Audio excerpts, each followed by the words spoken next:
Veja no ICL Notícias, segunda edição. Por que nós permitimos que a extrema-direita crescesse com a força que está crescendo? Choro e vela para os deputados. Senado contraria Câmara e enterra PEC da bandidagem após pressão das ruas. É uma vergonha! Bandido tá pedindo blindagem! Chantagem golpista? Após reunião com bancada do PT, Paulinho da Força diz que isenção do imposto de renda só deve avançar na Câmara se a anistia for votada antes. Acha até que se não votar isso, não vai votar IR. Fake news sem limites. E eu falei Xandão do PCC. Em depoimento à Câmara, Zambelli diz que está confusa e que não lembra de palavras em português. Estou aqui já há muito tempo, inclusive muito tempo sem falar português, porque eu não tenho com quem falar português aqui. O ICL Notícias, segunda edição, está no ar.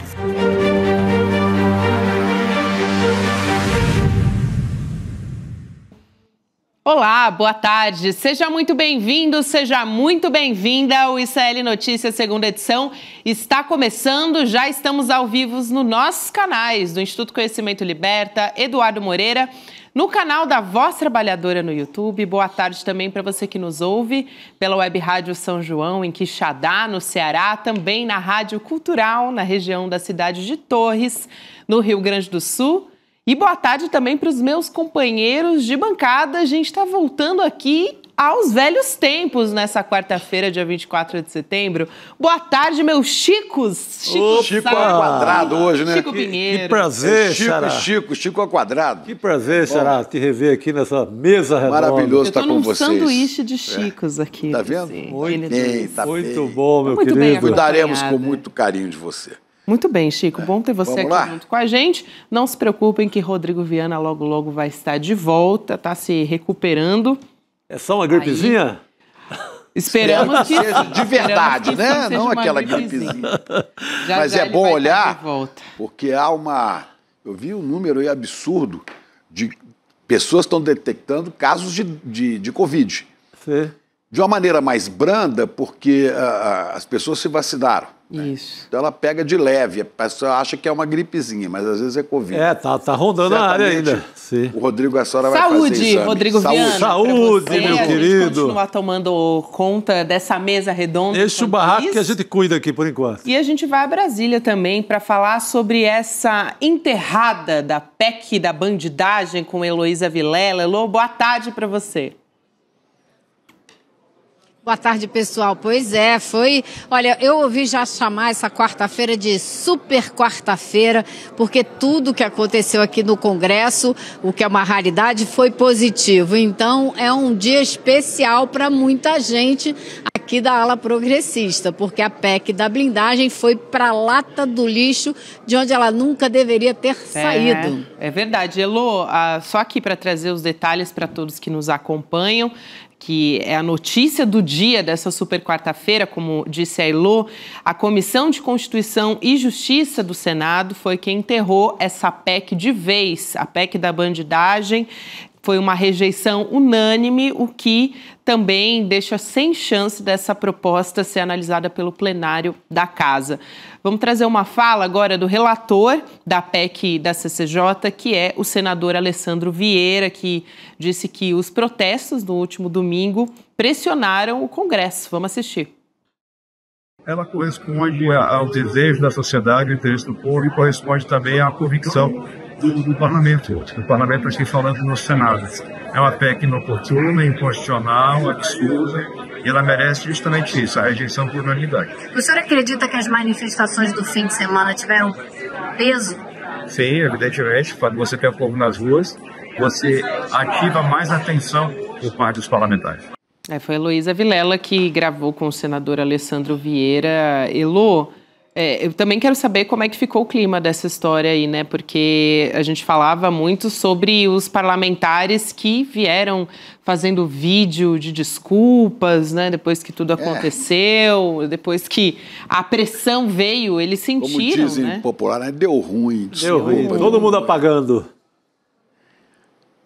Muita gente arrependida, né? Muita gente voltando atrás no voto desastroso que deu na Câmara. E aqui no Senado não houve dúvida. A votação na Comissão de Constituição e Justiça foi unânime. E o presidente da comissão, o senador Otto Alencar, não precisava nem levar essa matéria ao plenário. Mas ele disse que vai levar sim, porque ele quer arquivar a matéria numa sessão do plenário do Senado para não deixar dúvidas, para ninguém ficar achando que foi só na comissão. É o plenário inteiro que vai rejeitar essa proposta, o que também dá uma chance a todos os políticos da casa se posicionarem a favor do que pedem as ruas, né? Uma boa oportunidade para todo mundo. Mas a gente já sabia que ela ia chegar aqui derrotada, porque tanto o relator como o presidente da comissão já tinham criticado antes do fim de semana, diga-se de passagem, já tinham criticado. E o senador que fez a relatoria, ele deixou muito claro que o pessoal aqui na Câmara fica dizendo que é para defender o direito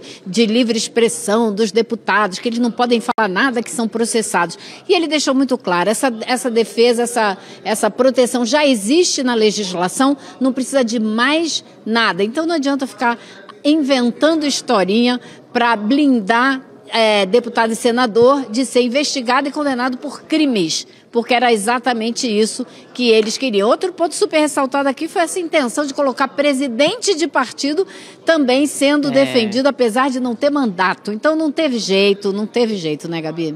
Não teve jeito. E Chico, hoje eu vou ter que pontuar, né? Chico Pinheiro. Chicopinho.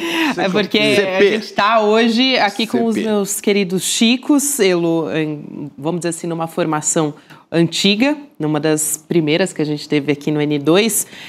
Chico, a gente falava sobre a importância dessa reportagem do ICL também. Ela citou agora um ponto importante sobre a presidência de partido. Sim. E o Antônio Rueda, presidente do União Brasil, semana passada, ele teve que responder à reportagem do ICL, também em parceria com o UOL, por conta dessa conexão, segundo o relato, né, de um piloto que transportava lideranças do PCC, o Matosinho, que, inclusive, tinha ligação com o Antônio Rueda, né? Enfim, então a gente trouxe essa conexão aqui e eu acho que essa foi uma grande preocupação, sem contar a pressão das ruas mesmo, né?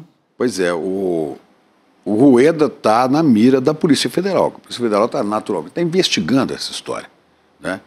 E vale lembrar, salvo o melhor juízo, posso estar errado, que o Rueda não depende de autorização de Câmara, de ninguém para ser processado e punido. Ele não é deputado, né?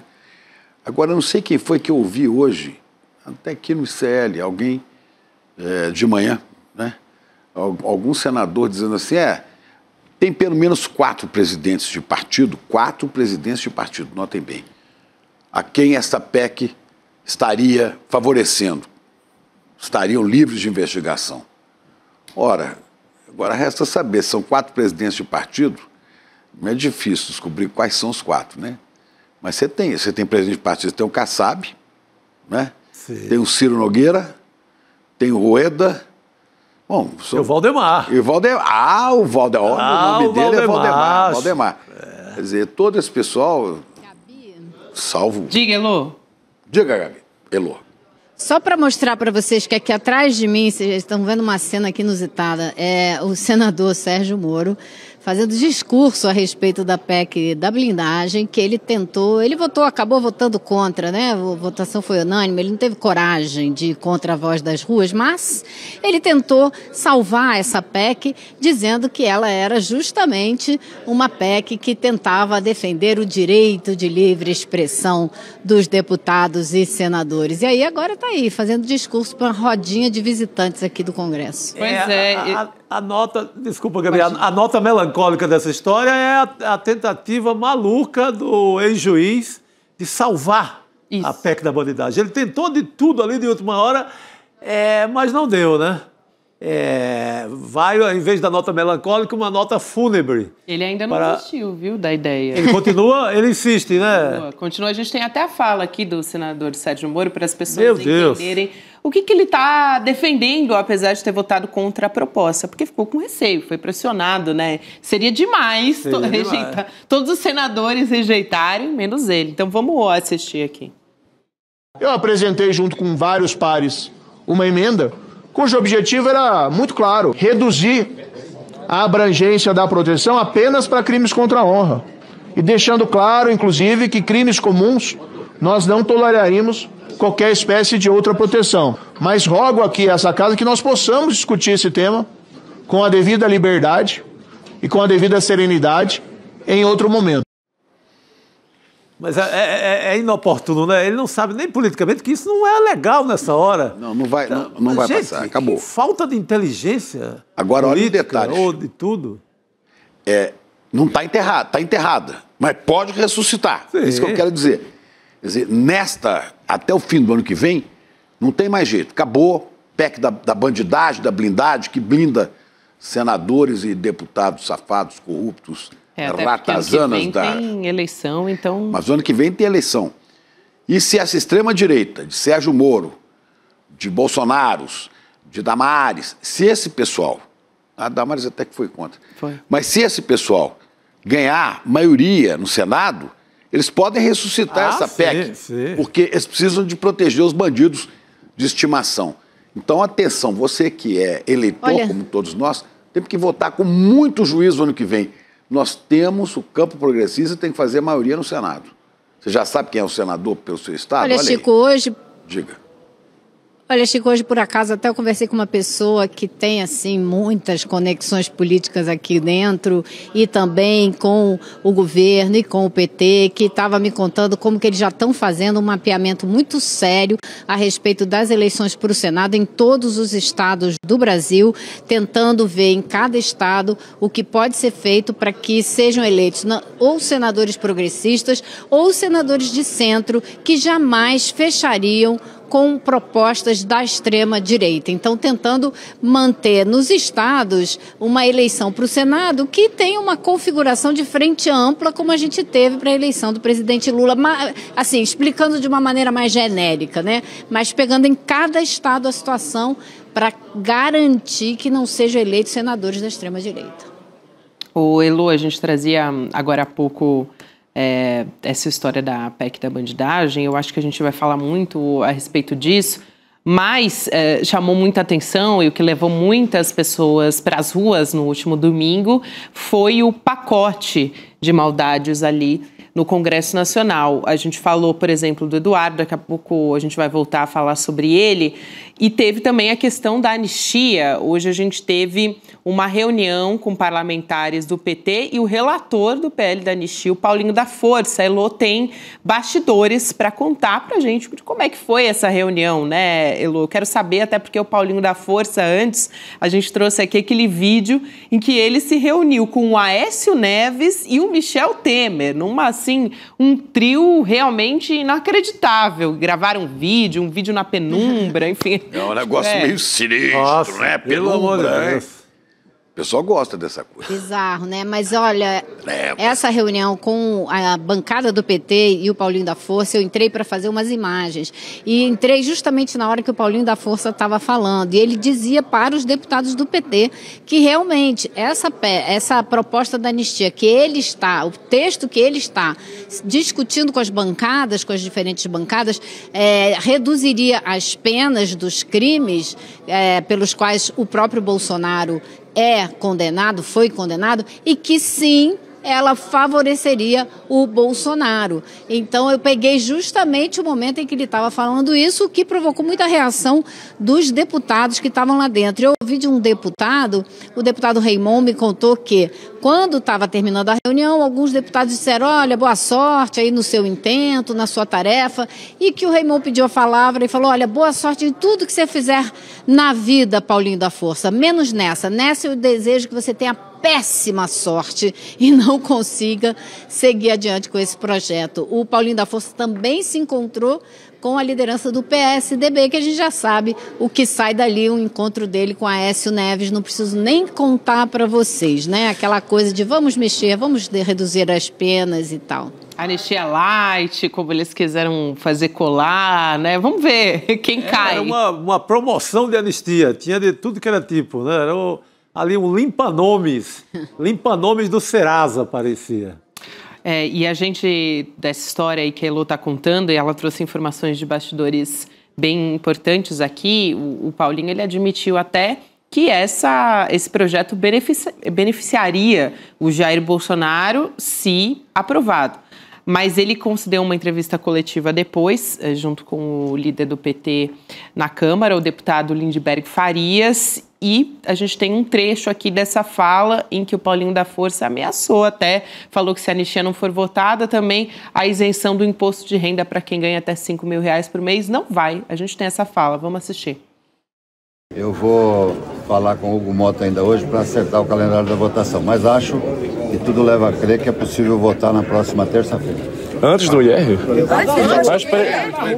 Acha até que se não votar isso, não vai votar IR. E eu quero votar IR. Mas é uma condição, relator. Dá para ver que o deputado Lindbergh Farias ali do lado dá um sorriso até de sem graça, né? Não.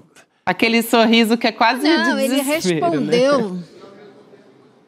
Não, eu não acho não, Gabi. Ele respondeu à altura. Ele disse, olha, quem pauta não é ele. Quem pauta é o presidente da Câmara. E na última reunião de líderes, que foi ontem, da qual participaram o relator do projeto, que é o deputado Arthur Lira, e todos os líderes das diferentes bancadas aqui da Câmara, disse o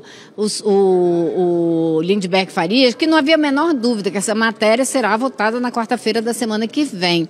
Então, eu perguntei a ele, inclusive, porque a gente teve uma aprovação aqui no Senado de uma proposta que é exatamente a proposta do governo de isenção do imposto de renda, que foi apresentada e aprovada pelo senador Renan Calheiros, arqui-inimigo do Arthur Lira. Pois bem, ela foi aprovada hoje em caráter terminativo, ou seja, nem precisa ir para o plenário, vai direto para a Câmara dos Deputados. Então, se a Câmara não se mexe, o Senado toma a iniciativa e sai na frente. E a gente sabe que isso é super popular. Quem não quer ter o nome vinculado a essa medida quando ela for aprovada? Então, o deputado Lindbergh Farias deixou muito claro, ele disse, ficou muito claro na reunião do Colégio de Líderes, de que a movimentação do Senado exige que a gente ande mais rápido aqui para não perder o protagonismo. Então, Elô, ali a gente tem esse trecho da fala do Paulinho da Força, foi logo na sequência que você conta sobre essa resposta à altura do Lindbergh Farias. É isso, né? Só aqui para ficar claro para quem está nos acompanhando, a gente trouxe aqui o recorte da fala do Paulinho da Força. Exatamente, é no mesmo momento, na sequência, Paulinho sai e ele já responde. Excelente. Até aqui, o Rodrigo Viana, que está nos acompanhando aqui hoje, ele está na nossa audiência. A gente falava agora há pouco da PEC da bandidagem. O presidente Lula acabou de falar a respeito dela lá na coletiva de imprensa que ele está concedendo em Nova York. Ele foi para a Assembleia da ONU, continua lá e ele disse: aconteceu com essa PEC o destino que ela merecia, desaparecer, porque foi uma vergonha nacional. Foi mais ou menos o que disse a Heloísa Vilela, né? Tem deputado até que está tentando derrubar a votação para apagar o registro de quem votou na PEC da bandidagem. Sim, some com meu nome. Entrou, nessa hora eles precisam do STF, querem entrar no STF. Tem gente que já entrou no STF para apagar a votação, dizendo que a votação é inconstitucional, portanto tem que apagar dos anais do Congresso para que não seja usado no ano da eleição. Nós temos todos. Só que agora, printar esse troço. Agora, doutor, estou com o print aqui, olha, já estou olhando aqui. Ceará, Pernambuco, Bahia, tá tudo na minha mão. Printar todo mundo, de todos os partidos, inclusive do PT. Sim, inclusive todo mundo, não fica ninguém fora. Olha, só uma informação que acaba de chegar aqui, não sei se a gente vai falar mais de presidente Lula. Né? O presidente Lula falou agora, literalmente, pintou mesmo uma química com o Trump. Olha só. E admite que possa ter uma reunião presencial com o Trump. Ele, não por telefone, e não por videoconferência. Isso na semana que vem, né? Essa possibilidade. Diz que não tem medo de constrangimento, não tem medo de nada, e que são dois homens com 80 anos. Ele disse, eu faço agora e Trump faz no ano que vem. Mas sem encontro de respeito. Eu também acho que não tem essa de ficar com medo, não. Marca onde for e vai-se embora. Lula já encarou tanta gente, né? Pô, não é? Lula, como sindicalista, pegava o Mário Amato, que é mais safado do que o Mário Amato. Aquele Scheuer da Volkswagen, lembra? Sim, ele pegava aqueles caras... Imaginando que não é nada fácil constranger o presidente Lula também, viu? Vai Quem pro corre jogo. risco é o Trump. É time grande. Time grande vai pro jogo. Eu fico imaginando fora. que é impossível. Impossível que... Isso, eu fico imaginando que é impossível ele passar pela cena que o Zelensky passou, que um outro presidente passou. Impossível, porque Lula terá uma resposta. O presidente da África do Sul, minha única hesitação é o fato da tradução. Ele tem que esperar a tradução para poder reagir. E esse é um tempo que o Trump tem para tentar crescer, como aconteceu com o nosso embaixador em Israel, que foi tratado de uma maneira horrorosa, o Fred Myers, lá em Jerusalém, quando falaram com ele em hebraico, e claro que ele tinha que esperar a tradução. Então, esse tipo de coisa, essa pequena janela da tradução é que me coloca algum tipo de hesitação. Mas acho que não importa. Logo que eu souber o que ele falou, o Lula vai reagir à altura. E se tiver que sair da Casa Branca, vai sair da Casa Branca, não tenho a menor dúvida. É isso, Elo. A gente depois vai também tratar com mais detalhes dessa história aqui, porque a nossa equipe estava acompanhando até agora, acabou agora o pronunciamento à imprensa do presidente Lula, e depois a gente vai falar mais sobre isso também. Agora, Elo, tem uma outra história que todo mundo está perguntando aqui no chat, que é a respeito da isenção do imposto de renda para quem ganha até R$5 mil por mês. A gente ouviu agora há pouco a fala do Paulinho da Força. Elo também trouxe informação do que respondeu Lindbergh Farias, né? Que é ali o deputado parlamentar do PT. A Câmara e o Senado ainda estão naquela coisa que é uma disputa. Na verdade, o Senado empurrou a Câmara a ter que pautar a isenção, porque o senador Renan Calheiros até disse, né, que o Senado começaria a discutir essa proposta, e aí o Hugo Mota marcou a votação do projeto, porque não teve muita alternativa ali, foi pressionado também pelas circunstâncias. Bela estratégia do Renan. Renan Calheiros. Importante, o Renan puxou a batalha ali para Jussara. Isso. Levou lá para Maceió a questão com o Lira, né? Vamos agora, vamos ver. Vou avançar aqui, quero ver se você vai ou não. A questão é que na Comissão de Assuntos Econômicos do Senado, aprovada a isenção, então o texto aprovado em caráter terminativo vai direto para a Câmara dos Deputados, só não vai se existir algum recurso ali para a votação no plenário principal do Senado. E na Câmara, o deputado Arthur Lira, ex-presidente da Câmara, né, e que é o relator, apresentou para os líderes da casa um relatório preservando incentivos a grandes investidores. Então, quero muito ouvir da Heloísa Vilela como é que fica esse projeto que está ali nas mãos o texto nas mãos do Arthur Lira. O que acontece? Pois é, Gabi, o que acontece é que os textos são diferentes.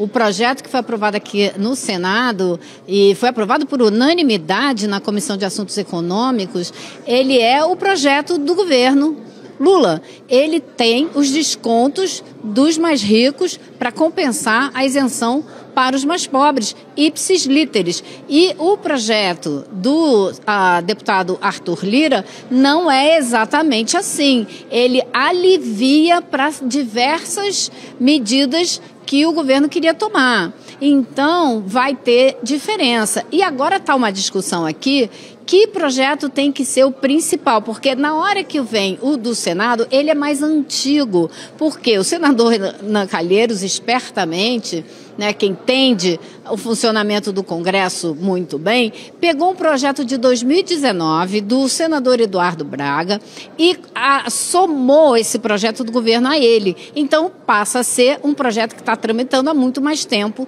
no Congresso. Já na Câmara, especialistas da tramitação dizem que não, tem que ser o projeto que está circulando há mais tempo, tramitando há mais tempo, na própria Câmara ou no Executivo. Há dúvidas a esse respeito. O fato é que a grande briga em torno desse projeto vai ser justamente o sistema de compensação. Os ricos serão aliviados ou terão que pagar na proporção na qual o projeto foi desenhado pela Fazenda. É assim, as exigências são pequenas se a gente comparar com o que se paga mundo afora. Então, ainda assim, é muito pouco que os ricos terão que pagar, mas ainda assim estão tentando diminuir ao máximo o que os ricos terão que pagar. E essa vai ser a briga central que a gente vai ver daqui até a quarta-feira da semana que vem, com emendas, tentativas de modificação. E na hora que voltar para o Senado, se voltar diferente do texto que veio de lá, o Senado também vai poder mexer na matéria. Então, tem, assim, fato, tem muita briga pela frente ainda. Não, além dessa questão de enfiarem ali uma votação da anistia meio no vácuo ali. Aquela votaçãozinha marota de 11h30 da noite ali, quando a gente olha, passou. A calada da noite mesmo, né? Esse é o perigo desse Congresso. A calada da noite que eles fazem os negocinhos deles. Sim. Que a rataiada tá solta, as ratazanas estão soltas. Mas é importante mesmo fazer... mas mesmo... Vai, Lu. Mas mesmo que eles votem a anistia na Câmara, e isso também é algo que está sendo considerado, e ela passe... ela vem para o Senado e ela morre no Senado. Isso. Dificilmente será aprovada no Senado. O senador Otto Alencar, presidente da CCJ, onde ela tem que ir primeiro, já falou isso há meses, que ele é contra um projeto de anistia. Então, se passar lá, muito provavelmente ela morre aqui. E foi importante mesmo essa distinção que a Elu trouxe aqui dos textos, porque... também entender qual é o objetivo ali do Arthur Lira, incluindo esse tipo de proposta. Elo, é importante ter você aqui junto com a gente, trazendo essas informações todas, a enterrada da PEC da bandidagem, como é que está a história da anistia para os golpistas e também a isenção do imposto de renda para quem ganha até R$5.000, que é o que a gente quer saber, é o que a gente quer que avance. E saber como é que está avançando também, né? Porque tudo isso é importante, a gente está de olho. Obrigada, bom trabalho por aí. Boa noite, Elô. Obrigado. De nada, boa super quarta-feira para todos boa vocês. Boa super quarta-feira, Elô. Um beijo. Suave na nave. Notícia boa de Brasília, meu Deus do céu. Suave. Tem que valorizar, né? É raro, é igual a pé de cobra. É muito raro. Cabeça de bacalhau.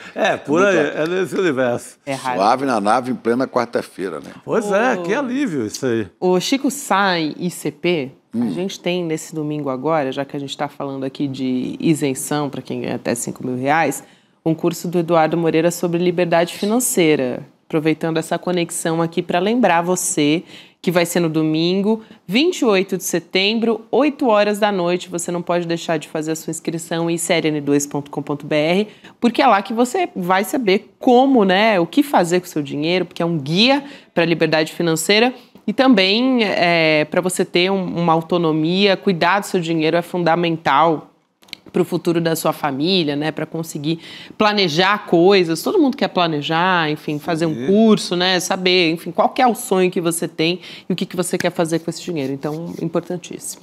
E o mais interessante desse curso é que a maioria desse tipo de ensinamento, de guia, etc., é voltado para favorecer banco. Isso. Pensa primeiro no banco, no gerentão, naquela história que o gerente te pega ali na saída da firma e vai e te ataca. E esse curso do Eduardo Moreira é o contrário.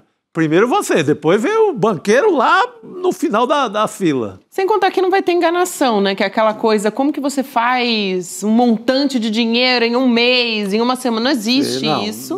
Mágica não existe nessa parada. O Edu tem muita experiência em mercado financeiro e ele vai contar a real, né? Então, isso é uma, vamos dizer assim, é uma premissa aqui nossa do ICL também e do Edu.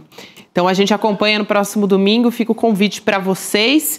E a gente retoma a nossa conversa sobre a PEC da bandidagem que foi enterrada, pelo menos até o momento, como ressaltou aqui o CP, o Chico, pode ressuscitar a qualquer momento. Então, foi enterrada até... Até a eleição do ano que vem. Se esses caras, se essa rataiada da extrema-direita fizer a maioria no Senado, nós estamos correndo vários riscos. Um foi ressaltado hoje já pelo professor João de Castro Rocha, João César de Castro Rocha, quando ele falou do caso da Hungria, sim, né? Sim. Porque o Senado é aquele que pode dar impeachment em ministro supremo, pode avacalhar tudo, e pode ressuscitar essa PEC. E tem o próprio... Porque é a PEC da bandidagem, esses caras gostam. E tem o próprio senador Sérgio Moro querendo, claro. né, ainda propor que seja exigida uma autorização prévia ali da Câmara e do Senado para abertura de investigação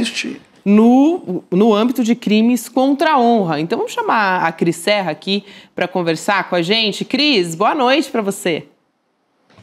Boa noite, Gabi e os dois Chicos. Boa noite, querida. Salve, Cris. Cris, já não era sem tempo, né? A gente falar na enterrada da PEC da bandidagem, né? Que era uma proposta, como a gente estava conversando com a Elô Vilela agora há pouco, que não deveria nem ter surgido. Mas agora a gente respira um pouco mais aliviado. Olha, se não vai povo pra rua, isso. Os caras iam continuar, viu? Sim, e é importante lembrar que esse povo todo foi pra rua.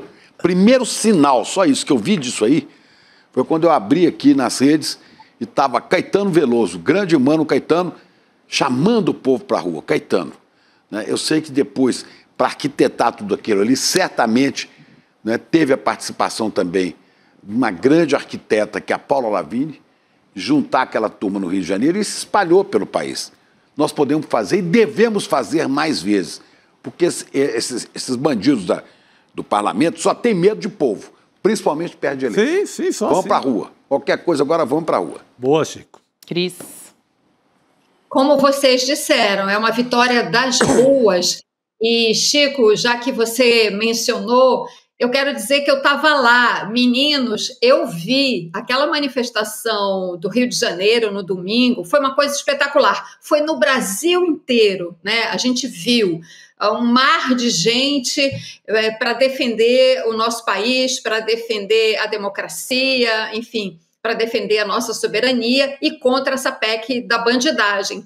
Como o Chico bem lembrou, o Caetano começou essa mobilização e foi uma coisa incrível que essa mobilização mesmo tenha partido dos nossos ídolos na música popular brasileira. Os mesmos que estão na luta desde os anos 60, desde a ditadura, o que mostra que a luta é sempre, que a luta não acaba, que a democracia, o processo democrático é uma construção permanente, né? Então foi isso, vitória das ruas, né, dessa manifestação aqui, volto a falar aqui do Rio, porque aqui no Rio teve esse componente especial, num clima que parecia o da campanha das diretas já, que tanto eu como os dois Chicos, Chico Sá e Chico Pinheiro, vivemos, né? Então, muito importante, notícia boa, a gente estava precisando disso, né? A gente, como eu disse, a luta é sempre, mas a gente alimenta e realimenta a luta com vitórias, né? Então, muito importante essa vitória, aliás, numa semana e numa conjuntura de virada, né, de muita notícia boa, com o governo sendo melhor avaliado nas pesquisas, com o desempenho excepcional do Lula na ONU, excepcional. Lula fez um discurso para a história, né, o discurso dele mais importante na ONU, sem dúvida, de todos os que ele fez. Então, a gente está numa maré boa e isso chega no Congresso, né? Os parlamentares sentem isso. Claro que no Senado a gente já percebia, já havia sinalização de que essa excrescência, essa PEC da criminalidade que abria as portas ao crime organizado seria derrubada. Mas agora a própria Câmara, o deputado que foi relator na Câmara, o Cajado, Carlos Cajado, me parece, já disse: assunto morto e enterrado. A PEC está enterrada. Então é isso. Tiram. Cláudio Cajado. Cris, a gente falava agora há pouco sobre a fala do presidente Lula lá em Nova York. E, nesse momento, eu acho que vale a pena a gente trazer aqui o trecho, especialmente, dessa fala sobre a PEC da bandidagem, que está falando em defesa a favor da democracia, contra o extremismo, e também a respeito da PEC da bandidagem, especificamente. Então, a gente vai trazer aqui agora a fala que a gente comentava do presidente Lula. Vamos lá. Ora, o único jeito das pessoas serem protegidas é as pessoas não fazerem coisa errada. Você não pode querer uma proteção que a sociedade não tem. Por que você quer essa proteção? Você está com medo do quê? Então é isso. Eu acho que aconteceu com essa PEC o destino que ela merece. Desaparecer, porque foi uma vergonha nacional. Tá certíssimo. É isso aí. Você não pode criar uma casta protegida e deixar o resto da sociedade com outra lei. Não é? Tá com medo de quê? Tá com medo, Tabarel. É isso aí. Perfeitamente. É de linha de carretel, tá aí. Que temor é esse? Que levam presidente de partidos como o Rueda a correr loucamente para aprovar essa lei. O Rueda, no dia, 2 dias depois, vê-se, pela denúncia aqui pela denúncia do piloto, que o ICL reportou, estava completamente enrolado com compras de aviões, aquele rolo todo, com PCC, com Faria Lima. O Rueda, que briga essa semana, ele teve uma peleja medonha com o Alcolumbre, que quase foram as vias de fato, para lembrar a crônica policial das antigas. As vias de fato. Quase foram as vias de fato. Então, que loucura é essa? Que corrida é essa por uma blindagem, por uma... Sabe, não dá, por proteção. O Valdemar também deve estar assustado. Dizem que são 4, quero saber quais são os outros 2. Presidentes de partido. Enroladaços. Enroladaços, eu não sei... A Cris queria comentar? Eu vi aqui, na verdade, uma manifestação, mas acho que foi uma manifestação de algum som que não foi a Cris Serra, foi lá na casa dela.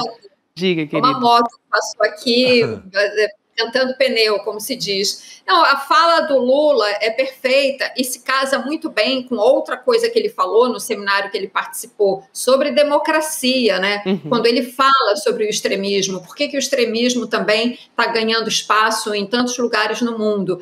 Porque a gente tem que fazer valer a democracia, né? E a democracia é isso, não permitir que deputados se achem acima do bem e do mal, né? Que parlamentares se achem pessoas melhores que as outras, que eles sejam cidadãos premium, né? De primeira classe, e nós, o povo, somos tratados como cidadãos de terceira classe, né?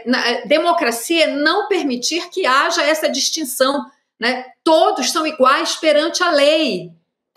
Isso parece óbvio, só que na conjuntura que a gente vive, e sobretudo diante desse avanço de extrema-direita, a gente precisa muitas vezes falar o óbvio. Como diz, aliás, a canção do Caetano, né? Uma delas, maravilhosas, que ele cantou lá na manifestação. Então é isso. É claro que parlamentares precisam ter prerrogativas para exercer as suas funções, né? A livre manifestação, o direito de expressão, né? Um parlamentar não pode ser preso por um discurso, né, por coisas que ele diga, desde que essas palavras não sejam crimes, desde que ele não faça apologia à tortura, desde que ele não faça apologia ao racismo, por exemplo. Então, sim, eles precisam de algumas prerrogativas, mas isso não pode colocá-los acima do bem e do mal. Eles não são diferentes de nós e muito menos melhores do que nós. Todos nós estamos submetidos ao império da lei. Pois é, e deputado, viu, Cris? Nem deputado, nem senador, não tem o direito de ficar impune se pegou dinheiro público, milhões de emendas de orçamento, e jogou com Pix, com não sei o que, ninguém sabe onde. Só que agora, o pavor deles é que o ministro Dino mandou investigar, e o ministro do Supremo Tribunal Federal, Flávio Dino, mandou investigar e já tem aí 60, dizem que 60 a 80 deputados que não conseguem explicar o que fizeram com o dinheiro. Olha aqui, gastaram 56 bilhões em emenda. 56 bilhões de reais. Então tem que explicar quem deu esse dinheiro. O Lira distribuir é igual distribuir bala em festa de criança, né? Então agora quero saber quem pegou o dinheiro, onde é que botou esse dinheiro, porque esse dinheiro é nosso e eles têm que dar explicação. E se não der, cadeia. Xandão e Dino estão de olho. É por isso que eles estão querendo passar a PEC da blindagem. O Dino pediu para investigar A correria 700 milhões de reais, né? Quanto? 700 milhões de reais. Mas tem mais. Emendas. Isso é só puxar, aparece agora. mais. A conta é cerca de 80 parlamentares enrolados. Pois é, nós queremos saber. Sim. Queremos saber, e eu queria propor aqui, a gente ainda não falou do Eduardo Bolsonaro, a gente estava falando do pacote de maldades, né? Falamos sobre a anistia dos golpistas, como é que tá essa história, a PEC da bandidagem também enterrada. O Eduardo Bolsonaro tá passando por um momento difícil, né? A real é essa, porque... Momento Zambelli, né? Demorou, né? Demorou. Tem ela também, a gente vai falar dela também. Tá passando mais ou menos por momento Zambelli. Pois é, os dois estão passando por momentos difíceis, porque a mesa diretora da Câmara rejeitou a indicação para o Eduardo Bolsonaro assumir como líder da minoria na casa, que era uma manobra que foi a Carolina Detoni tentou, né? A Caroline Detoni tentou colocar o Eduardo Bolsonaro no lugar dela, mas isso já foi assim também enterrado. No Conselho de Ética foi instalado o processo de cassação, essa história está avançando também, e ele teve que se pronunciar depois que o Trump disse que quer conversar com o presidente Lula, aquela piscadela que o Trump deu para o Lula ontem na Assembleia Geral da ONU. Disse que rolou uma química entre os dois, então o Eduardo Bolsonaro ele fez ontem uma ginástica retórica, não é, Chico Sá? Meu Deus do céu. Para tentar explicar o que tinha acontecido, que na verdade o Trump ele era genial e ele estava fazendo uma estratégia política. O Eduardo Bolsonaro disse agora o seguinte na rede social dele: a gente na esquerda que construiu um espantalho dizendo que eu e o Paulo Figueiredo, o blogueiro bolsonarista, e também assessor informal da Casa Branca, porque está sempre falando pela Casa Branca, né? Neto ditador, dá para trazer muitas aqui classificações. Mas ele diz, né, que a esquerda que construiu um espantalho dizendo que ele e o Paulo Figueiredo trabalham para interferir no STF e absolver Bolsonaro. E aí ele diz o seguinte, acreditem se quiser, tá? Absolutamente jamais fizemos isso. Atuamos para libertar o cara de pau, né? Das ameaças do STF e assim poder livremente votar a anistia. É muita cara de pau, né? Se a gente pegar se a gente fizer vasculhar a rede social do Eduardo Bolsonaro, o tanto de mensagem, de post na rede social que ele falou a respeito disso... Vamos punir, e vem mais, né? É inacreditável, né? É realmente não ter, assim... Ele acha que o print não existe, né? Digamos que a gente não tem a memória, mas aí a gente tem o print guardado, né? E já mostra ali, pô. É realmente só para a base, né? Aqueles 30% dos bolsonaristas, Cris. Diga, Cris. Como diz o Chico Sá, difícil é encontrar pé de cobra.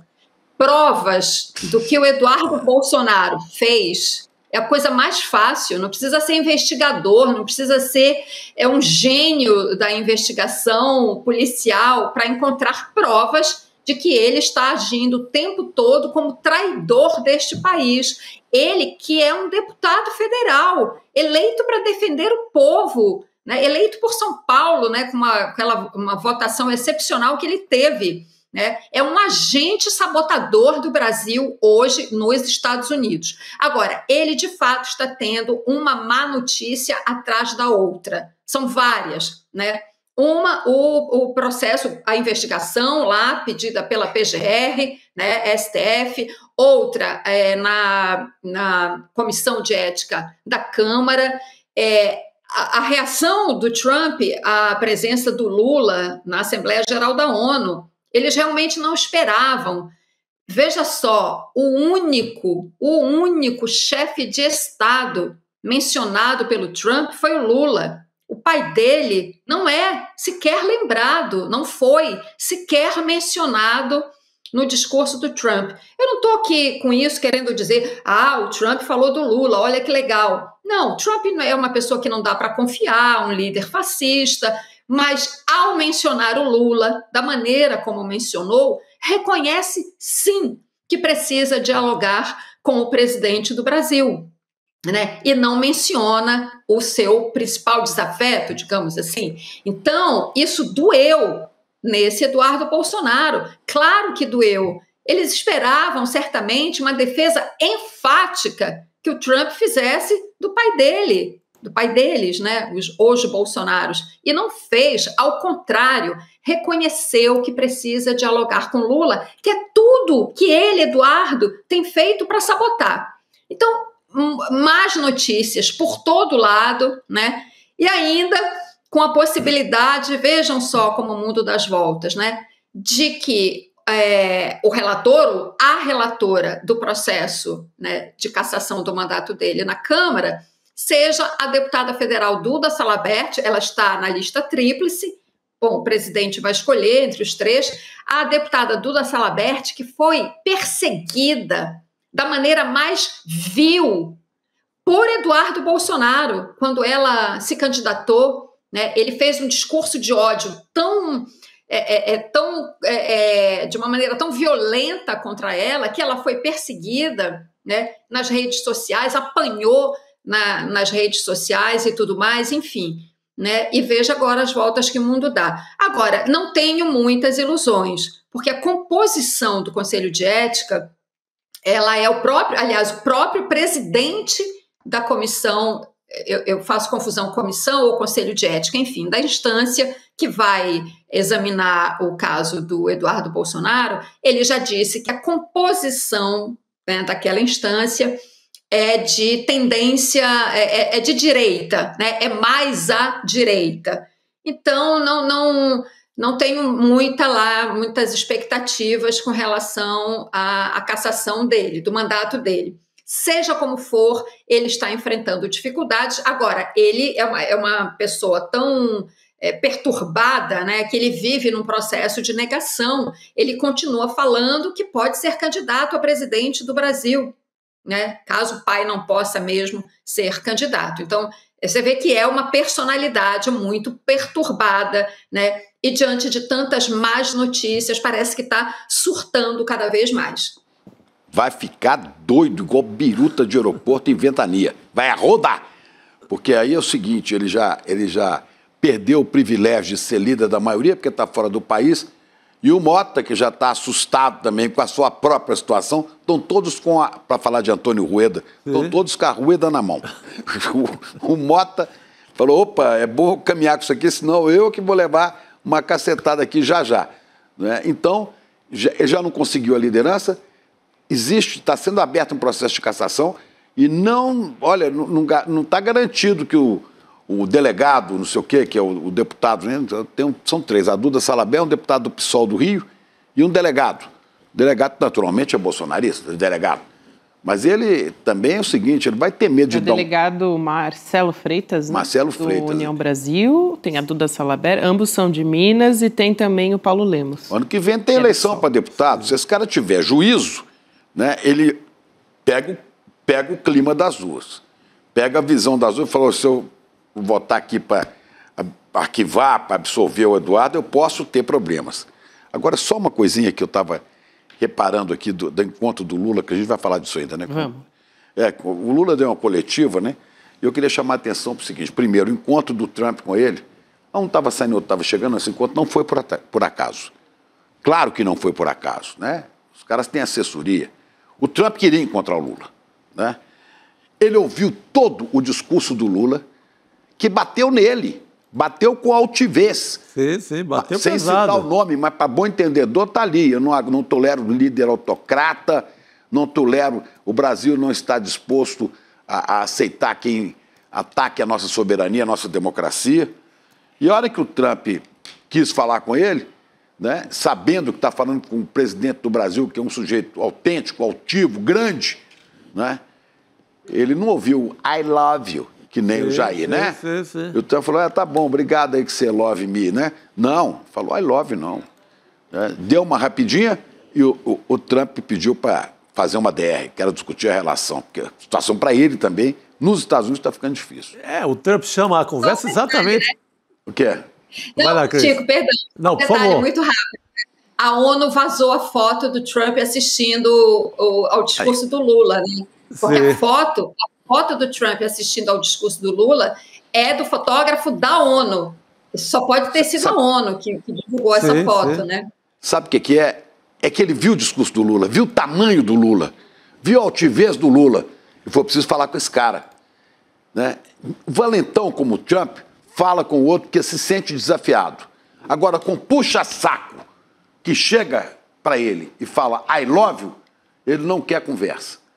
E o Lula acha que ele, Trump, recebeu informações falsas sobre o Brasil, passado pelo Bananinha e pelo Figueiredo, né, através do Marco Rubio. Olha a foto aí, Para quem está nos acompanhando por vídeo, tem a foto do Trump assistindo o presidente Lula numa televisão e ele está com papel, talvez seja o discurso dele, né, que ele estava dando uma olhada antes. Mas tá ligadão, ó, tá ali de botica. Tava bem de olho. A gente vai voltar a falar de discurso também, mas não quero deixar de comentar com a Cris de uma outra pessoa, viu, CP, que também tá com a tal da Rueda. Tá com o Rueda, Antônio Rueda na mão. Antônio Rueda que lavando. É Carla Zambelli, ela foi ouvida pela CCJ da Câmara hoje, ela deu um depoimento por vídeo, porque ela está presa na Itália desde maio, a gente vem contando essa história aqui, mas para quem não se lembra, ela tentou emitir uma ordem de prisão falsa contra o Alexandre de Moraes com a ajuda de um hacker. E assinada pelo Moraes. Pois é um negócio impressionante, assim, né? Uma ordem de prisão para o ministro Alexandre de Moraes assinada por ele próprio. Os caras são de uma burrice. Desculpa. E nessa própria fala dela, o CP, ela voltou a fazer críticas ao Alexandre de Moraes também, ao Supremo Tribunal Federal. Então acho que a gente vai assistir esse primeiro trecho, tem um outro aqui também que a gente vai rodar daqui a pouco. Vamos primeiro nesse. E teve uma vez que eu falei sobre, eu estava na Jovem Pan, antes de tudo isso, e eu falei Xandão do PCC durante a entrevista. E quando eu desci da entrevista, duas pessoas me abordaram, 2 homens, não sei se tinham 3, acho que eram só 2, para eu pedir desculpas para ele publicamente. E eu fiz uma desculpa no Facebook, eles deram o texto, eu tive que fazer o texto que eles colocaram. Fiquei bastante intimidada na época, com medo, tanto é que eu fiquei um tempo calada. E é mais ou menos isso. Aí, em 2022, ele retira minhas redes, né? E quando ele volta, em 2023, ele volta, mas já fazendo um monte de processo também. Tão boazinha, né? Não fez nada, né? Pra merecer processo. Impressionante a diferença, né? Que humildade. Tá franciscana agora. Meu Deus do céu. Não parece aquela valentona. Diga lá. Sabe quem que é a Carla Zambelli hoje me lembrou? Claro que isso tudo é estudado, né? Esse papel de coitadinha, a coitadinha da Carla Zambelli não existe. Isso é estudado. Ela se preparou para se mostrar dessa maneira, humilde, coitada, eu aqui sofrendo na Itália. É igualzinho o que a Suzane Richthofen fez quando deu uma entrevista para o Fantástico, anos atrás, e ela se fazendo de anjo. E aí, quando a entrevista termina, o microfone fica na roupa dela, o técnico esquece de tirar o microfone da roupa dela, e eles captam o áudio, ela então falando com o advogado, né, se ela tinha ido bem na farsa. Claro que ela não usa essa palavra, mas se ela tinha ido bem, né, naquele teatrinho que ela tinha encenado para a entrevista para o Fantástico, e o Fantástico mostrou essa encenação. A Carla Zambelli é a mesma coisa, isso é puro teatro, né?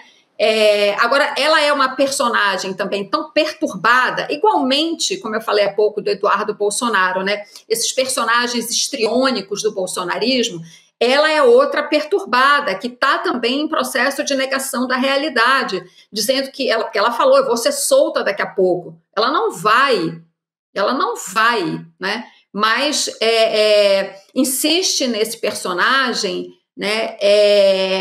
E tem uma coisa engraçada que ela fala, de tudo que eu vi, né, das partes que eu vi do depoimento dela, tem uma coisa que de fato ela acerta, que no final, assim, ela falando lá de uma situação, ela diz assim, que eu sou meio tonta, olha, eu não poderia concordar mais com Carla Zambelli, de fato é uma pessoa completamente tonta, por tudo que fez. Isso que o Chico estava lembrando, né, de fazer a tal ordem de prisão do Alexandre de Moraes, assinada pelo Alexandre, uma coisa que na época a Carmen Lúcia comentou, né? Eles brincaram alguma coisa sobre inteligência artificial e a Carmen Lúcia falou, pois é, mas tem também a desinteligência natural, né? Que é o caso da Carla Zambelli e do Walter Delgatti. Completamente. Inteligência artificial e desinteligência natural. Burrice natural. Completamente. Isso. É isso. Foi muito boa essa lembrança da Cris, porque a gente tem um outro trecho, já que a gente está falando aqui sobre desinteligência e tal. Tem uma outra parte desse depoimento em vídeo da Carla Zambelli, que ela diz que ela está há muito tempo presa e que ela está com dificuldade de um entendimento da língua portuguesa. Pois Vamos assistir esse trecho para entender melhor do que a gente está falando aqui. Mas ela nunca entendeu a língua portuguesa. Vamos lá. Eu só quero dizer que eu estou aqui já há muito tempo, inclusive muito tempo sem falar português, porque eu não tenho com quem falar português aqui. E infelizmente eu não tenho onde pesquisar, então tem coisas que eu não lembro.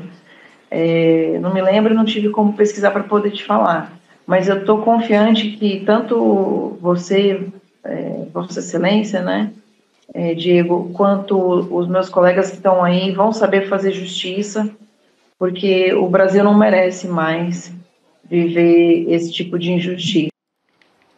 Gente, ela tá falando português, me parece com uma tranquilidade. Ela é italiano, ela é cidadã italiana, fala italiano, a gente ia entender.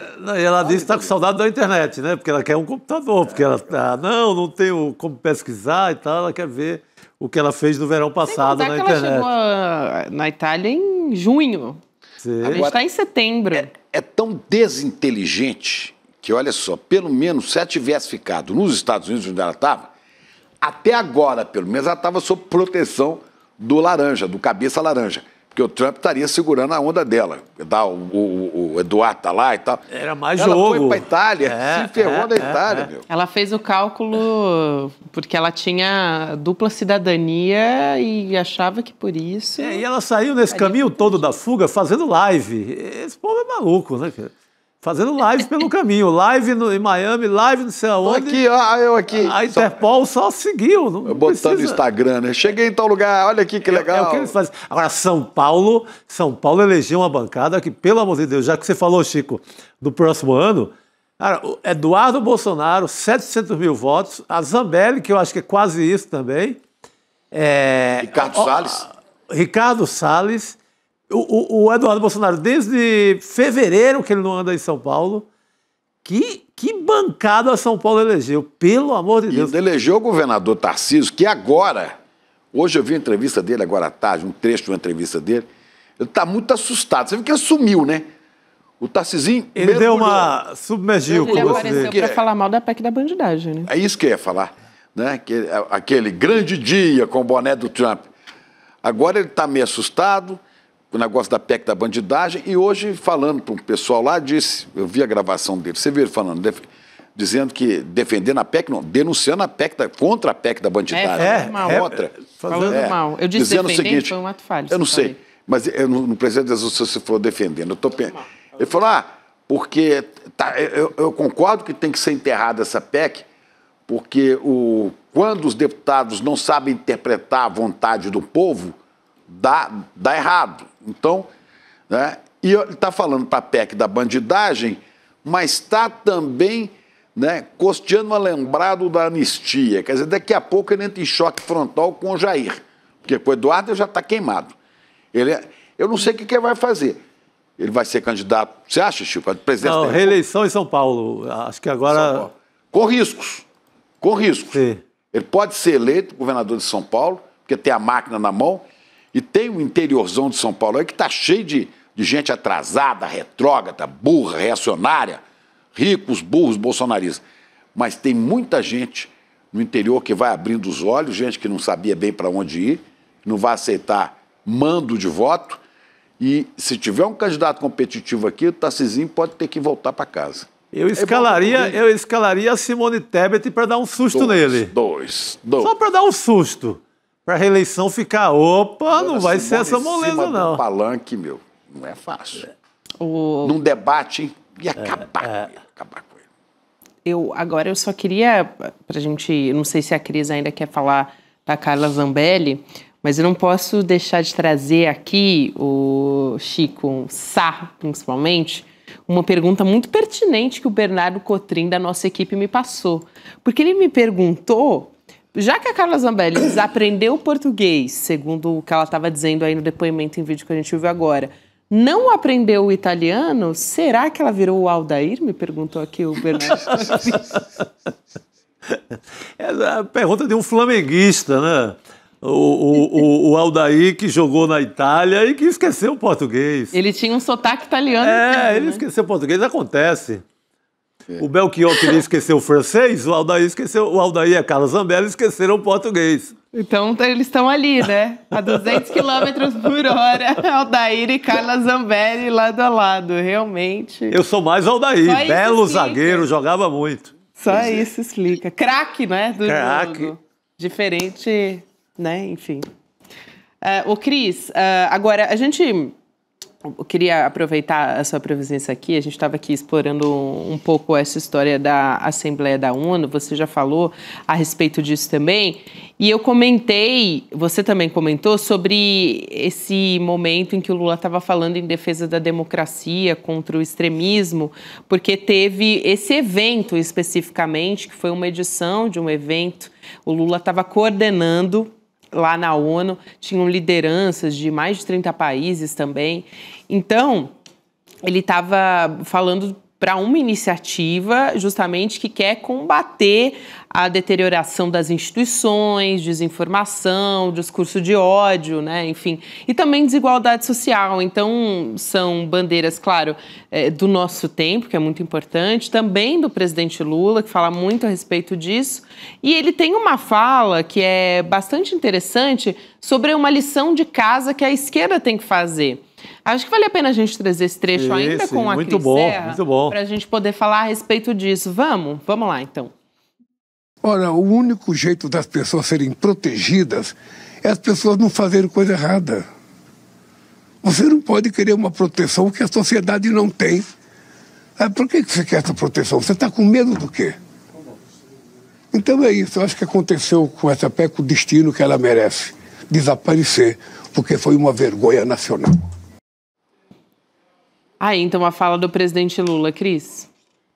Ele falou isso e falou especificamente sobre esse crescimento da extrema-direita no mundo. É outro trecho de fala dele muito importante. E esse seminário também, que ele, Lula, articulou, é da maior importância. Estavam com ele presidentes aqui de países da América Latina, Colômbia, Chile, países importantes, né, cujos presidentes têm falado muito também sobre a questão democrática.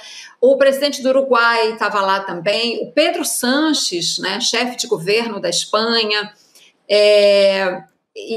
Então, esse discurso hoje do Lula, falando sobre a democracia no mundo e a necessidade da democracia ter respostas para as suas sociedades, né, dos governos democráticos terem respostas para resolver os problemas dos países, né, para que justamente a extrema-direita não cresça. A extrema-direita cresce onde tem frustração, onde tem ressentimento, né, e por aí vai. Então, esse discurso dele hoje é praticamente uma continuação do que ele falou ontem no plenário da Assembleia Geral sobre a importância do multilateralismo. Você só tem democracia no mundo se você valoriza o multilateralismo, né? Eu acho que essa tem sido uma mensagem muito clara do Lula nessa Assembleia Geral da ONU. E ele está falando com todo mundo, está sendo procurado. Tem uma cena de bastidores do Macron com ele, né, em que o Macron se derrete assim, para o Lula em elogios, né? Enfim, o Lula está tendo nesse momento um papel, uma importância gigante na explicitação dessa questão democrática né, em como os países têm que enfrentar a extrema-direita. Né? Eu acho que o Lula nunca falou com tanta clareza num palco mundial como é a Assembleia da ONU sobre esse assunto, e ele tem reverberado, ele tem sido ouvido, né? Eu acho que o Lula, vejo claramente isso, o Lula tem a perfeita dimensão histórica do que ele está fazendo neste momento do Brasil e do mundo. Né? É como o Chico estava falando há pouco, um discurso com muita altivez, né? Um discurso com muita coragem, em primeiro lugar, com muita altivez, com a clara dimensão, né, de que você está falando para o mundo e que você está falando para a história. É uma afirmação do Lula como líder, como estadista no mundo, de fato, assim, uma consolidação dessa trajetória dele, que está muito clara nessa Assembleia Geral da ONU, um momento grandioso, um momento importante da gente assistir ao Lula e valorizar isso, né, que eu acho que aqui no Brasil, né, a nossa imprensa, sobretudo, não valoriza essa dimensão que o Lula está apresentando nesse momento. Às vezes a gente vê as manchetes dos jornais no exterior, eles conseguem no exterior perceber ou valorizar mais essa dimensão do Lula do que a própria imprensa brasileira tem feito. Né? Então, não queria deixar de ressaltar isso, porque o discurso de ontem, conjugado com esse discurso de hoje, são coisas que estão, né, intimamente relacionadas. Perfeito. Muito obrigada, Cris. Importantíssima essa sua colocação aqui também, esse olhar, né, que você tem. Por isso que eu queria te ouvir a respeito disso antes da gente se despedir. Um beijo grande, sempre bom falar com você. Obrigada, Gabi, Chicos. Até a próxima. Até mais, Cris. Até. Obrigado. A gente vai voltar a falar daqui a pouquinho sobre esse discurso do presidente Lula. Vamos trazer mais um trecho daqui a pouco. Antes disso, eu só queria lembrar você que a gente já tem edição nova da revista digital do ICL, que é a revista Liberta. Então, a gente quer te convidar para entrar no nosso canal de transmissão do WhatsApp para receber o spoiler da capa da próxima edição, sempre primeiro. Então, vale em icl.com.br/canal para você ficar sabendo antes qual vai ser a capa da revista Liberta.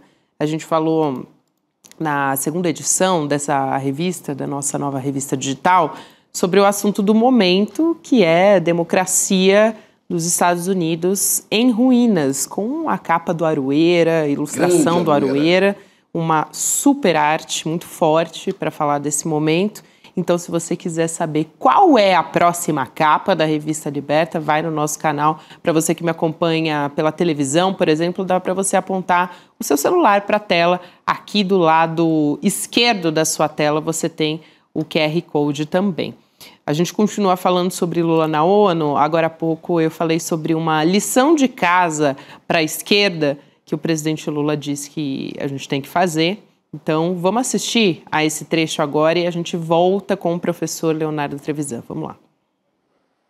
Porque muitas vezes a gente ganha as eleições com um discurso de esquerda e quando a gente começa a governar, a gente atende muito mais os interesses dos nossos inimigos do que dos nossos amigos.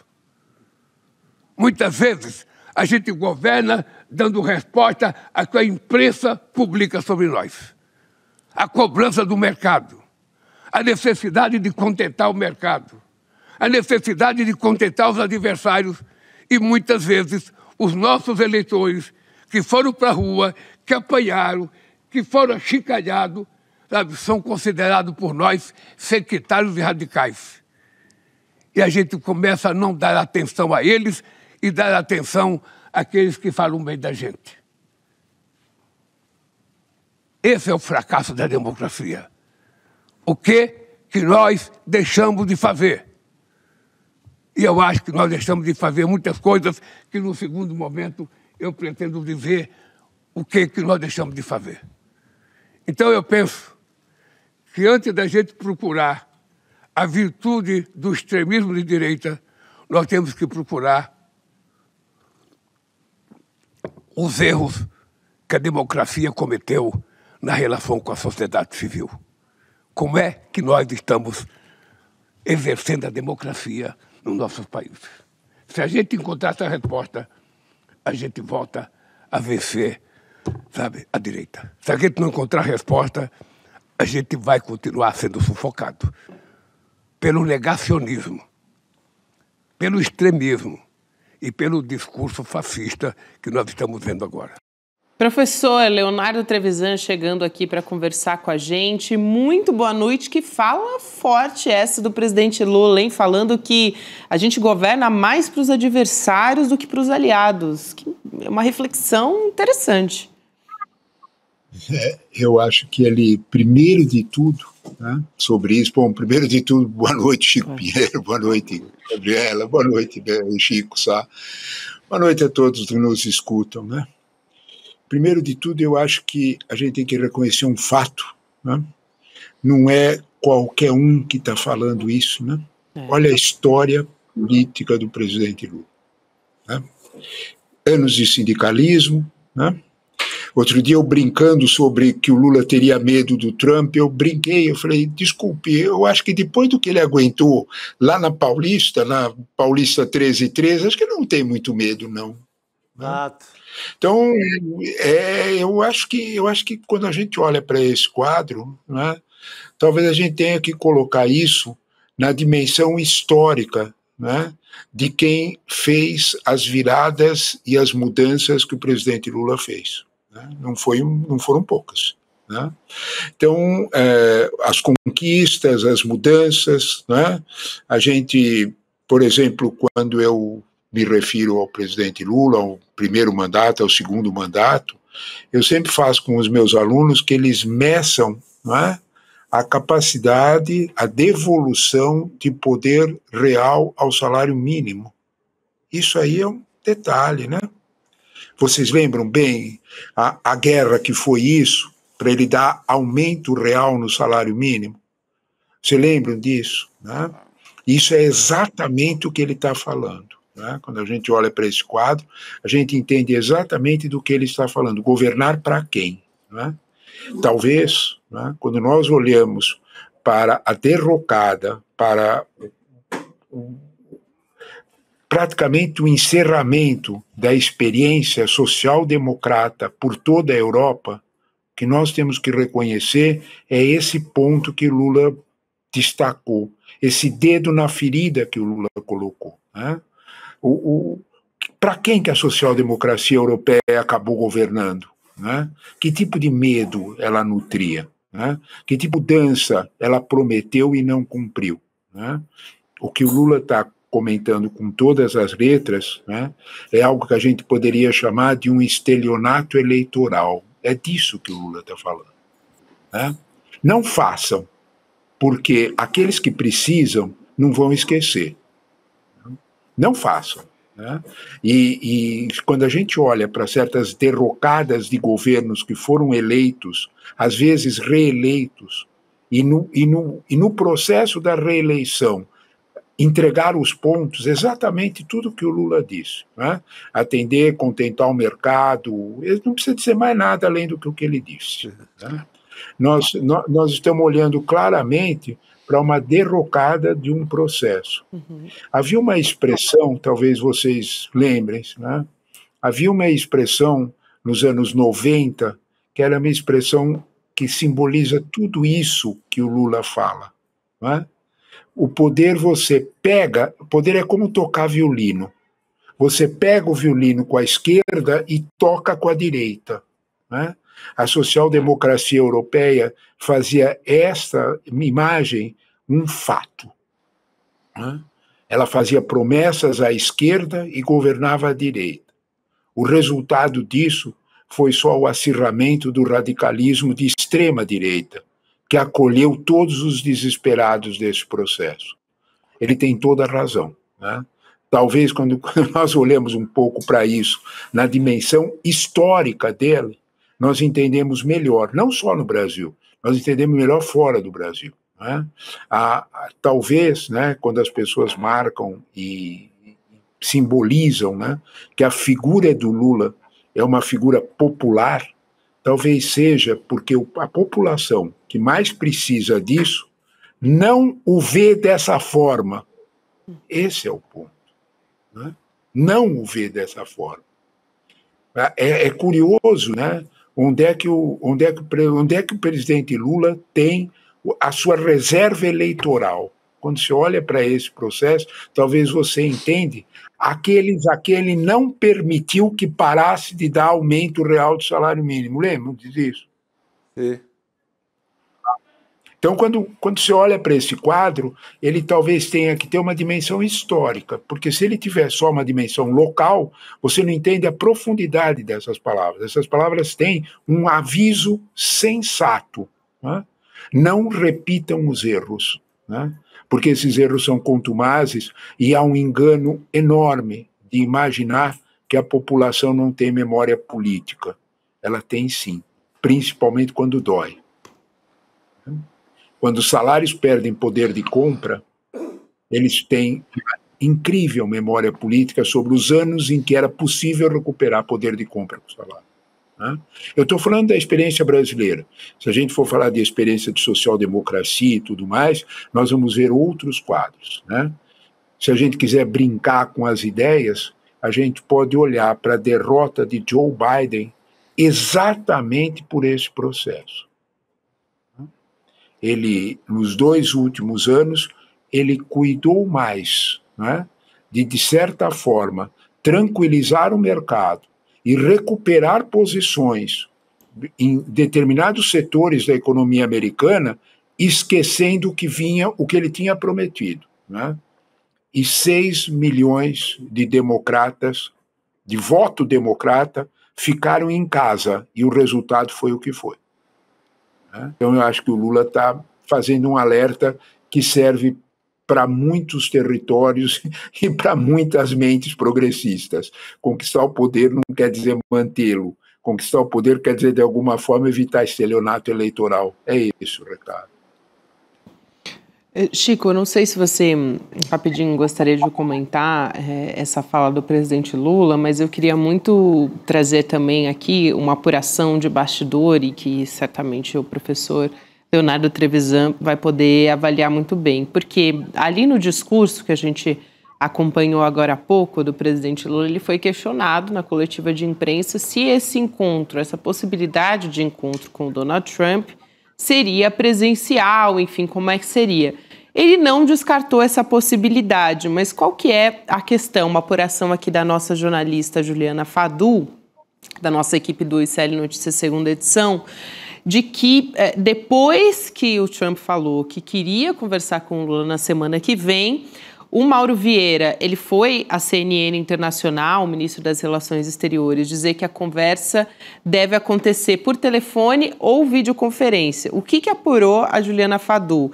De que nos bastidores a ideia é evitar ao máximo um encontro presencial, justamente para evitar aquele fator Zelensky, aquele constrangimento. E também teve o caso do Cyril Ramaphosa também, o presidente da África do Sul, em que o Trump falou de genocídio branco e tal. E o professor Leonardo Trevisan já ressaltou aqui como seria quase impossível. A gente falou com a Heloísa Vilela sobre isso também, professor, que seria difícil constranger o presidente Lula. Mas se de fato a estratégia do Itamaraty é evitar isso, pelo menos pensando ali na composição, né, do Itamaraty, evitar colocar o presidente Lula nessa situação, obviamente ele também não ia dizer isso em público, né, dizer não, vai ser remoto.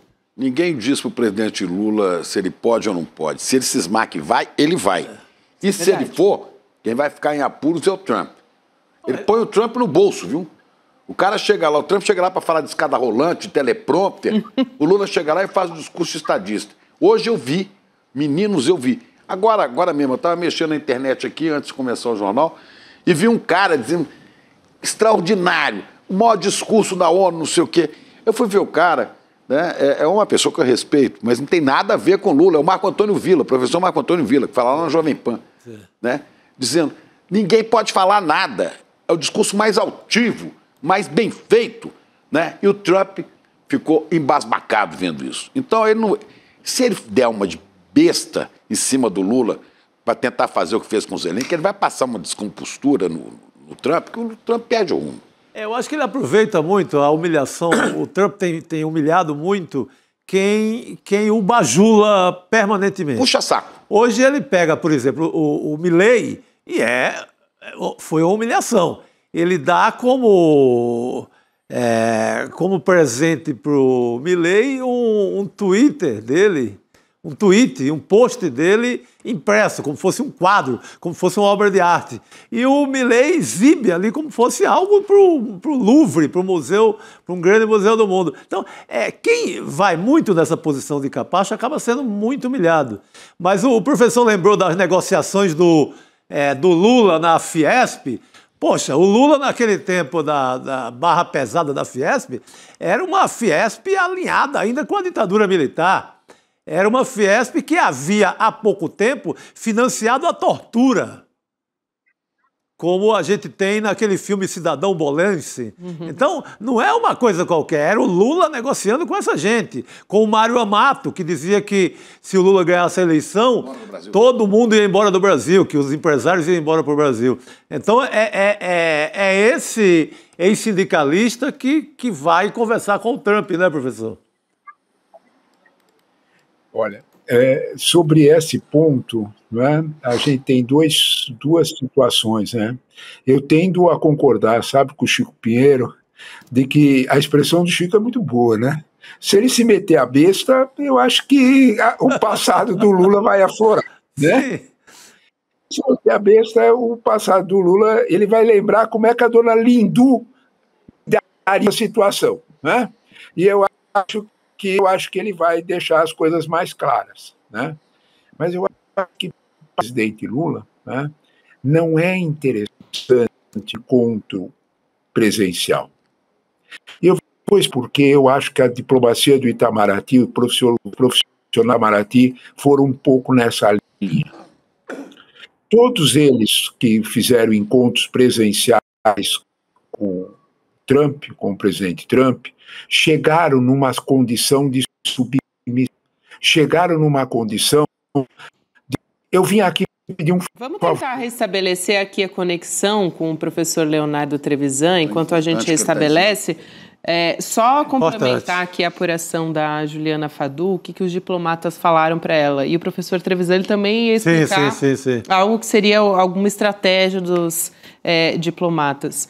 Mas disseram para ela que mesmo que o Lula coloque o Trump no bolso, eles não querem dar munição para os bolsonaristas, corte para a rede social, é bem pensado. Esse tipo de coisa. É bem pensado o que o professor diz e bate muito com a apuração da Ju, que basta preparar um cenário que vai desfavorecer o Lula. Com o G7, ele pegou os caras e colocou, parecia a escolinha do professor Trump.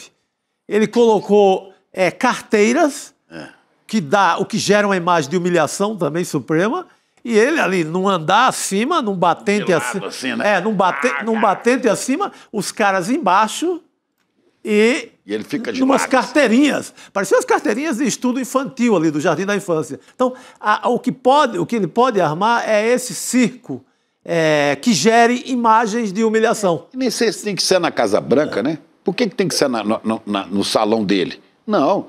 Faz na ONU, encontro, faz em qualquer lugar.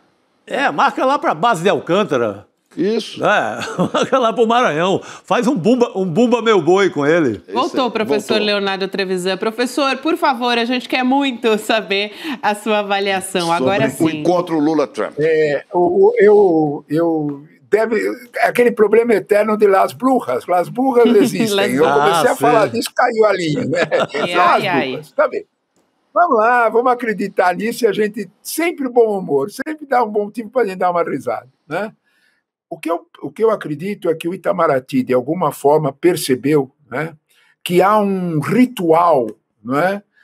Vamos usar a palavra certa que o Chico Sá usou, né? Um ritual de bajulação nessa presença que ele precisa ser evitado, né? Com o presidente Putin e com o presidente Xi Jinping, ele só fala ao telefone.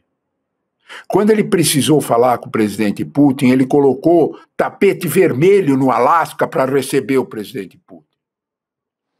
É esse ponto que eu acho que o Itamaraty insistiu, né? quem está querendo falar com quem. Vamos deixar essas coisas bem claras, né? Quem, de alguma forma, ofereceu o convite foi o presidente Trump, não foi o presidente Lula.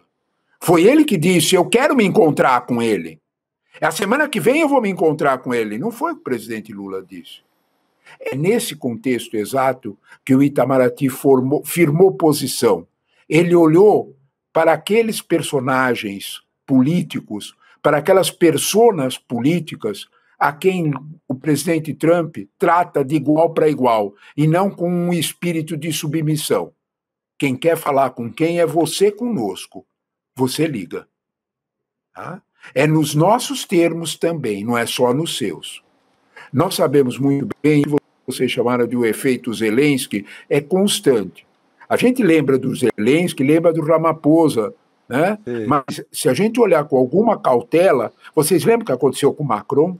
Vocês lembram o que aconteceu com o Stammer, com Keir Starmer, o primeiro-ministro inglês? Né? Em que ele praticamente, desculpe a palavra tão forte, enfiou o dedo na cara do Keir Starmer. Ele fez isso com o Olaf Scholz. Né? Então, quando nós olhamos para esse quadro, de alguma forma, é bastante viável. E com países menores foram coisas até piores do que isso, que a mídia não deu a atenção que deve. Né? Então, quando nós olhamos para esse quadro, o Itamaraty provavelmente fixou os termos que interessam para nós nesse processo. Né? E deixou bem claro para quem quisesse observar sobre quem é que tinha interesse de falar com quem e em que condições. Né? A hipótese de ser uma armadilha era alta, né? Porque o que aconteceu com o presidente Ramaphosa foi algo indescritível. Foi colocado um vídeo do Congo, da República do Congo, de um período da República do Congo que houve perseguição, em que havia um agricultor branco junto do presidente Ramaphosa, que imediatamente questionou isso nunca aconteceu, não acontece na África do Sul. Era um agricultor branco que estava junto com ele. Então, a probabilidade de acontecer uma coisa assim é alta. O Itamaraty tem que se acautelar, sim. Né? Porque nós não sabemos o que pode acontecer num quadro como esse. O presidente Trump é imprevisível. Não, é algo mais. Há um outro adjetivo nisso. Né? Perfeito. Há outros adjetivos para serem ditos. Então, quando nós olhamos para esse quadro, o Itamaraty usou de um profundo profissionalismo. Primeiro, quem foi que pediu a reunião? Quem foi que pede a reunião? Cabe ao outro lado fixar o território. É regra da diplomacia. Segundo ponto disso, né? Teu passado condena, né? O que você já fez, eu não vou deixar acontecer.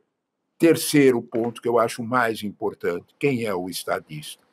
Chico, Pinheiro, se o presidente Lula precisasse colocar o presidente Trump no seu lugar, ele, de certa forma, desceria do degrau de um estadista. Não convém para nós. Ele subiu um degrau, não desceu. Quem desce degrau são os outros. Então, nós não podemos confundir as coisas. Né? Então, ele ficou numa posição de estadista nesse processo. Né? E eu acho, sinceramente, que há certas exposições contra o presidente Trump que são muito fortes, e a gente às vezes pode lembrar, e o Itamaraty tem se lembrado. Talvez vocês possam lembrar, porque eu já tive esse problema em sala de aula e os alunos acharam rapidinho no Google a fotografia. Né? Vocês estão lembrados de uma fotografia da primeira-ministra, a Angela Merkel, com as duas mãos em cima da mesa do Trump? Lembre-se dessa foto? Porque o Trump tinha passado do limite e a democracia cristã alemã disse: a senhora não devia ter feito, porque ficou igual. É esse o cuidado do Itamaraty. Perfeito, então, o Itamaraty professor. está tendo uma atitude absoluta profissional. Me desculpa te interromper, professor. A gente vai ter que encerrar o programa, mas eu quero continuar essa conversa, hein? Por favor. É que a gente teve a interferência hoje da internet. Mas excelente. Eu acho que respondeu De uma forma... Um abraço, professor. Eu que agradeço vocês. Obrigado, Sempre pela a conversa oportunidade é boa. de a gente falar uma coisa assim importante. É isso aí. Por isso que a gente passa da hora aqui, porque a conversa com o professor Trevisan é sempre boa. Muito Vale boa muito. noite, professor. Acabamos, né? Chico Pinheiro. Ciranda? Chico Ciranda, a volta da Ciranda. A volta, veio aí. Viva Lia de Itamaracá. Viva Lia de Itamaracá. Vamos fazer provocação histórica agora, hein? Ó, fiquem de olho aí que a gente vai com provocação. Olá, vamos lá, Linderer Pareto. Com Doni Correia, vamos nessa. Boa. Você morre de medo de fazer um investimento que não seja a caderneta de poupança ou o CDB do seu banco? Que bom! Que bom, claro, porque o medo é uma coisa que protege a gente. E enquanto você não adquirir o conhecimento que você precisa ter, fique com o teu medo, para não cair em nenhuma dessas roubadas que estão o tempo inteiro sendo oferecidas na internet. O que eu venho te dar hoje é um presente. No dia 28 de setembro, um domingo, às 8 horas da noite, eu vou dar uma aula para te ensinar todo o básico de finanças e investimentos de uma maneira muito simples. O Guia da Liberdade Financeira. Domingo, dia 28, às 8 horas da noite.